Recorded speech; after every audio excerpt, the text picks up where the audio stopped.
5 साल पहले अगस्त 2021 में तालिबान ने काबुल पर दोबारा कंट्रोल कर लिया था और उस टाइम में एक बात पर बहुत ज्यादा डिस्कशन हुई थी, वो था तालिबान 2.0। कहा जा रहा था कि तालिबान जो है वो बदल गया है, लेकिन आज 5 साल बाद सवाल ये नहीं है कि तालिबान बदला है या नहीं, सवाल ये है कि अफगानिस्तान में जो औरतों की जिंदगी है हरीम, वो कितनी ज्यादा बदली है और उसमें क्या परिवर्तन आया है। और इसका जवाब जो है वो काफ़ी डिस्टर्बिंग है, क्योंकि ये सिर्फ एक दो बैन्स की स्टोरी नहीं है।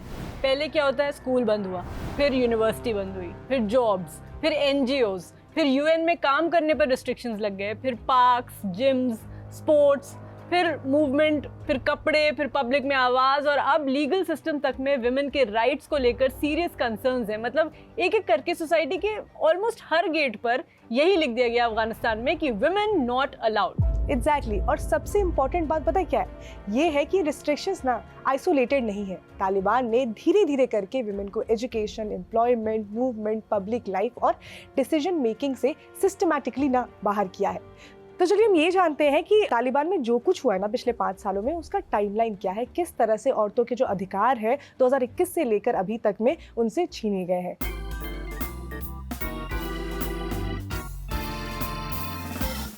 तो इन सब की शुरुआत होती है 2021 से, जब तालिबान जो था वो अफगानिस्तान में वापस आता है और कुछ ही महीनों में ना वहाँ पर विमेन के जो राइट्स हैं उन पर एक नया रिस्ट्रिक्शन जो है वो लगने लग जाता है और एक एक करके उनसे सारे अधिकार छिनने लग जाते हैं। तो स्वर्णा, सबसे पहला सवाल जो है वो एजुकेशन का है। लड़कियों को स्कूल जाने से रोका गया, लेकिन हमें ये समझ नहीं आता कि अगर एजुकेशन इतनी इंपॉर्टेंट नहीं है तो फिर लड़कों को क्यों पढ़ने दिया जा रहा है वहाँ पे। बिल्कुल सही बात है और इसमें पॉइंट पे इस बात में, और यहाँ ना एक डिस्टिंक्शन समझना बहुत ज़्यादा ज़रूरी हो जाता है कि तालिबान ने टेक ओवर अगस्त 2021 में किया था, लेकिन जो लड़कियों की सेकेंडरी एजुकेशन थी ना उस पर नेशन वाइड बैन जो था वो मार्च 2022 में लगाया गया था और फिर उसके बाद दिसंबर 2022 में विमेन को यूनिवर्सिटीज से भी बैन कर दिया गया था। मतलब एक अफगान लड़की के लिए ना एजुकेशन का जो रोड मैप था वो कुछ ऐसा हो गया कि प्राइमरी स्कूल तक पढ़ लो और फिर उसके बाद स्टॉप लगा लो अपनी पढ़ाई पर, यूनिवर्सिटी का तो सपना भी मत देखो और करियर ये सोचना तो हराम हो गया वहां के लिए।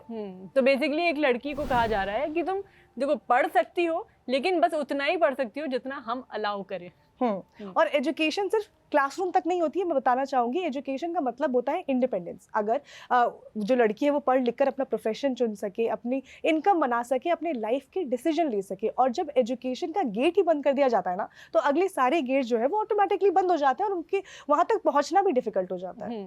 आज स्कूल से निकाली गई 13 से 14 साल की गर्ल्स 5 साल बाद क्या करेंगी? उनके पास डिग्री नहीं होगी, ट्रेनिंग नहीं होगी, जॉब का एक्सेस नहीं होगा और पब्लिक लाइफ में पार्टिसिपेशन भी नहीं होगा। एग्जैक्टली और ना इसी चेन का रिजल्ट है यूएन विमेन का एक और डेटा, जिसमें बताया गया कि nearly 80% of young Afghan women education, employment या ट्रेनिंग में है ही नहीं शामिल। और यंग मेन की अगर हम बात करें तो ये फिगर ना करीब 20% के आसपास है। तो सोचो, सिर्फ ये जेंडर गैप नहीं है, ये फ्यूचर का भी गैप है। और दिसंबर 2022 में विमेन को यूनिवर्सिटीज से बैन किया गया। मेरा सवाल सिंपल है, अगर एक अफगान लड़की डॉक्टर बनना चाहती है, लॉयर बनना चाहती है, जर्नलिस्ट बनना चाहती है, तो क्या उसने क्या क्राइम क्या किया है कि वो नहीं बन सकती? उसका क्राइम ये है कि वो एक लड़की है और वो अफगानिस्तान में पैदा हुई है। और इसका इम्पैक्ट ना मैं बताना चाहूंगी कि सिर्फ महिलाओं पर नहीं है। हेल्थ केयर देखिए, विमेन डॉक्टर्स का होना अफगानिस्तान में बहुत ज़्यादा इंपॉर्टेंट है, क्योंकि कुछ एरियाज वहाँ पर ऐसा है ना कि जहाँ पर औरतों का, जो आदमी डॉक्टर होते हैं, जो मेल डॉक्टर्स होते हैं, उनसे ट्रीटमेंट करवाने को लेकर भी रिस्ट्रिक्शंस जो है वो रिपोर्ट की गई हैं। तो अगर विमेन को मेडिसिन पढ़ने ही नहीं दिया जाएगा तो फ्यूचर में फीमेल डॉक्टर्स आएंगी कहाँ से, और फिर जो औरतें उनका ट्रीटमेंट कैसे होगा? तो यही तो आयरनी है कि एक तरफ हेल्थ केयर की ज़रूरत है, दूसरी तरफ हेल्थ केयर प्रोफेशनल्स बनने की एजुकेशन का जो वो रूट है वो क्लोज कर दिया गया है। फिर सिस्टम यही बोलेगा कि हेल्थ केयर क्राइसिस क्यों हो रहा है, इसीलिए हो रहा है। एग्जैक्टली और यूएन विमेन ने ये वार्न भी किया है कि जो महिलाओं के हेल्थ केयर को लेकर जो रिस्ट्रिक्शंस लगाए गए हैं उनके कॉन्सिक्वेंसेस बहुत ज़्यादा सीरियस हो सकते हैं। और यूएन विमेन ने एस्टिमेट किया है कि इन रिस्ट्रिक्शंस की वजह से जो मैटरनल मोर्टालिटी है वो 2026 तक मोर देन 50% इंक्रीज कर सकती है। ये नंबर सिर्फ स्टैटिस्टिक्स नहीं है, इसके पीछे मदर्स हैं, डॉटर्स हैं, फैमिलीज हैं। और अब एजुकेशन के बाद लॉजिकल नेक्स्ट स्टेप क्या होता है? जॉब। लेकिन अफगानिस्तान में विमेन के लिए जॉब मार्केट भी इंक्रीजिंगली क्लोज होता गया है। मुझे एक बात समझ में नहीं आती कि मान लीजिए कि कोई महिला है, उसके पास क्वालिफिकेशन है कि वो किसी एनजीओ में, किसी ऑर्गेनाइजेशन में काम कर सकती है, लेकिन सडनली उस पर बैन लग जाता है, तो वो करेगी क्या? और यहाँ सटायर करने का मन करता है, क्योंकि औरत अगर घर में रहे एक्सेप्टेबल, औरत अगर स्कूल जाए तो प्रॉब्लम, औरत अगर यूनिवर्सिटी जाए तो प्रॉब्लम, औरत अगर एनजीओ में काम करे तो भी प्रॉब्लम, औरत अगर पब्लिक में बोले वो भी प्रॉब्लम, औरत अगर अपनी लाइफ का डिसीजन ले तो भी प्रॉब्लम। तो फिर तालिबान को औरतें चाहिए क्यों?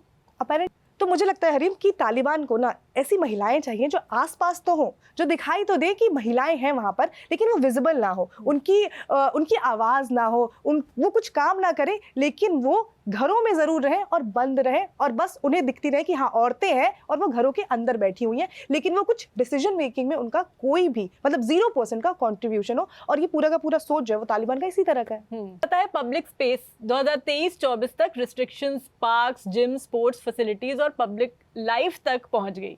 विमेन को पार्क्स में जाने से रोकना, जिम्स में जाने से रोकना, स्पोर्ट्स, पब्लिक किसी भी तरह की पब्लिक स्पेस में कहीं भी पार्टिसिपेशन सब उनको रिड्यूस कर दिया गया है।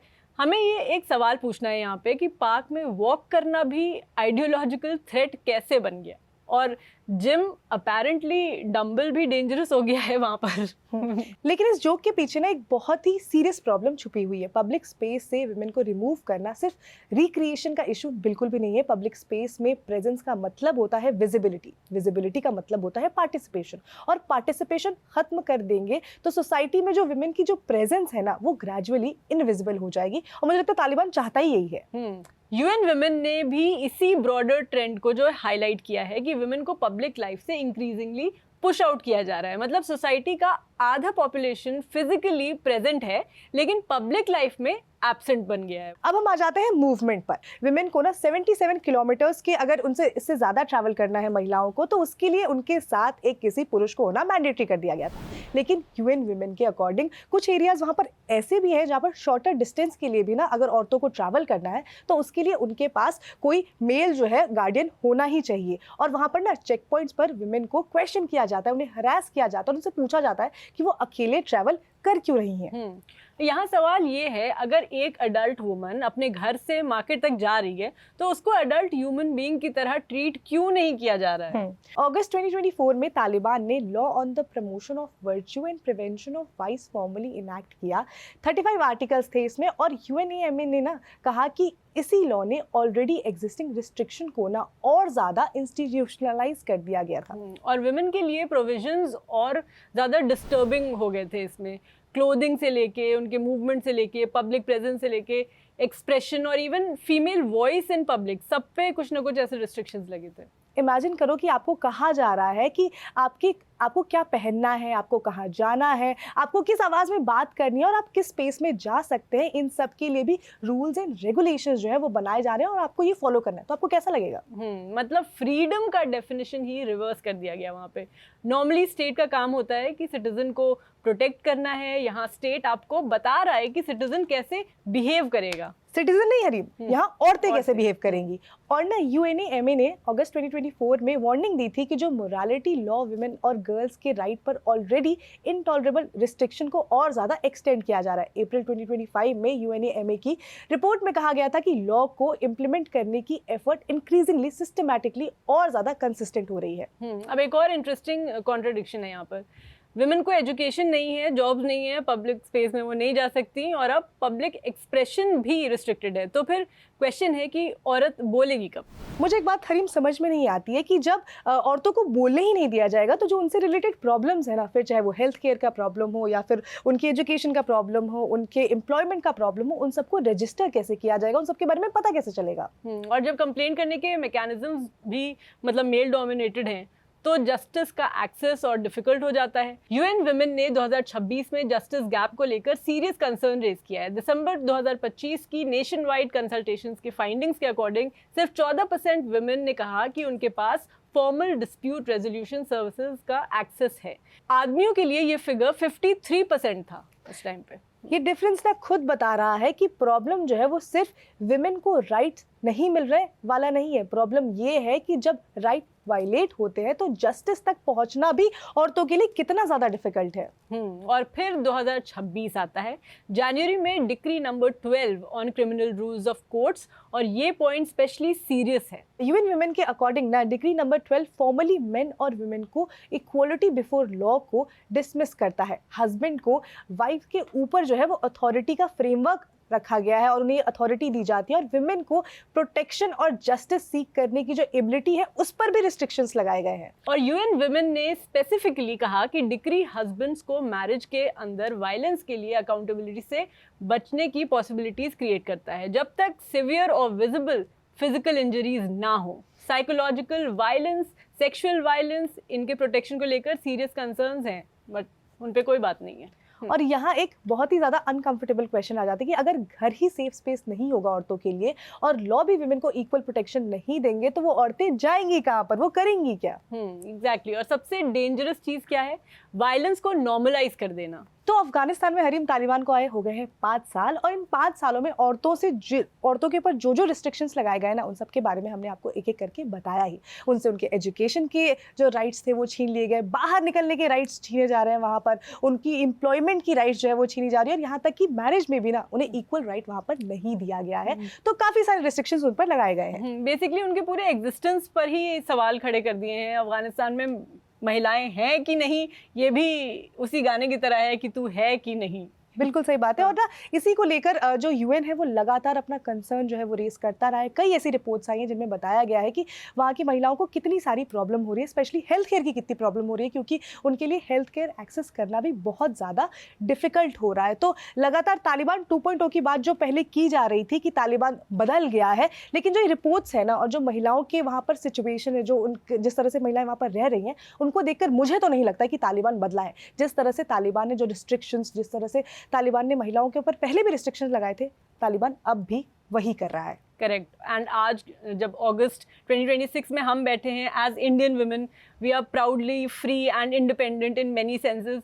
अफगानिस्तान वाली महिलाएं ये चीज़ नहीं कह सकती हैं। और आज का एपिसोड ना इसी नोट पर हम यहाँ पर ख़त्म करते हैं, क्योंकि वहाँ के बारे में हम जितनी बातें करेंगे ना, मुझे लगता है वो बातें उतनी ही ज़्यादा कम होंगी, क्योंकि वहाँ की महिलाएं जो फेस कर रही हैं वो हम एक एपिसोड में या 2 एपिसोड में हम डिस्क्राइब भी नहीं कर सकते हैं। तो इस एपिसोड को हम यहीं पर ख़त्म करते हैं। हम ये उम्मीद कर सकते हैं कि तालिबान जो है, तालिबान की वजह से जो वहाँ पर महिलाओं के साथ जो रिस्ट्रिक्शंस लगाए जा रहे हैं, महिलाओं के ऊपर जो रिस्ट्रिक्शंस लगाए जा रहे हैं अफगानिस्तान में, उनमें सुधार आए। जो महिलाओं की सिचुएशन है अफगानिस्तान में, उनमें सुधार आए। तो मेरा नाम है स्वर्णा और मेरा नाम है हरीम, और आप देख रहे हैं द बहन शो।